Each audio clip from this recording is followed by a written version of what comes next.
by the CEO of the SANBS, Jonathan Louw. Jonathan, thanks very much for joining us. Thank you for having us, Peter. All right, so let's start with, what was the biggest problem that you identified that required this solution? So between the Western Cape Blood Service and the South African National Blood Service, we look after all South Africans. So we collect from about 500,000 donors every year, at least 1 million blood donations, and we always say that one donation saves 3 lives. And we have about 185 sites countrywide between us. But as deep as we go, we're unable to get to every single rural centre. So what we have out there is young women who are often giving birth, uncomplicated pregnancy, and they might suddenly suffer a severe hemorrhage. And it's very difficult over our wide countryside to get blood there effectively and quickly. So hence the drone service was born. So it was really out of that ideal. All right, so just give us a sense of how big a problem it is that this solution really does become quite important, particularly these cases of hemorrhaging. Yeah, so between the Department of Health and ourselves, obviously we're very alert to this. South Africa has a very high incidence and prevalence of postpartum hemorrhage. We also are well aware of the scourge of violent crime and trauma on our roads and all the rest. So it's pretty hard to predict exactly when someone's going to be hemorrhaging, and we try to make ourselves as available as we can.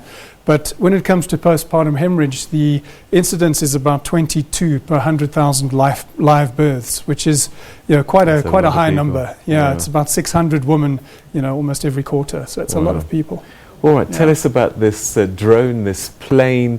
It looks quite amazing. What can it do? How fast can it go? How far can it fly? Yeah, this is just an amazing piece of machinery. So this is a combination of, let's call it passion and purpose. So we had an extremely passionate cross-functional team of experts within the South African National Blood Service that really made this happen. So we had, I think as George Bernard Shaw said all those years ago, in order to, you get the person that develops the aeroplane, and that's the optimist. And then, of course, you get the person that develops the parachute. That's the pessimist. You need a healthy balance. So we had the regulators that told us how we couldn't do things internally and how you couldn't expose blood to these G-forces, how temperature control was just so paramount, and how, when we look at our bodies and we have red blood cells within us, and as we move around, we cushion those red blood cells. When we put them into a bag and take them outside of our bodies, it's a completely different environment. So the scientists within us, the pessimists, kind of said, well, you got to make sure that this is as encapsulated, put it in a womb, so to speak. So we created a capsule within a special container within this particular vehicle. And we also needed a vehicle that could take off like a helicopter, fly for hundreds of kilometers like an aeroplane, and land like a helicopter very, very gently. It also needed to be very efficient. So the aerofoil needed to be using minimal power to be able to fly 100 kilometers or more. So ultra long range. So that conceptualized this whole idea of a really revolutionary vehicle. The other key thing is two-way logistics. So when you're bleeding, all we can send you is O-negative blood. That's a universal donor. All of us can accept O-negative blood.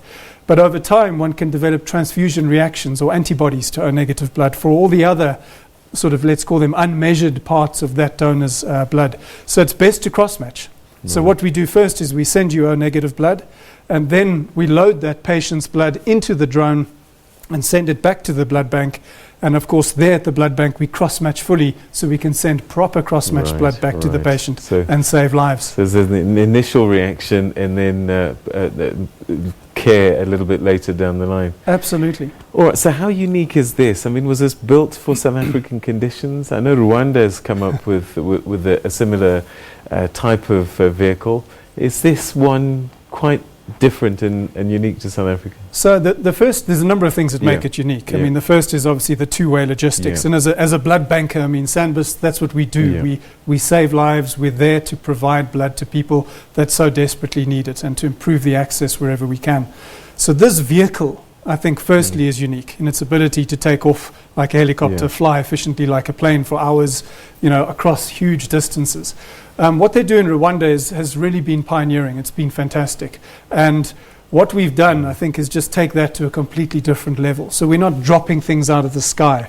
I think the Civil Aviation Authority, who are there to protect all of us from things dropping from the sky, might have an issue with that kind of technology in South Africa. So it was important to land.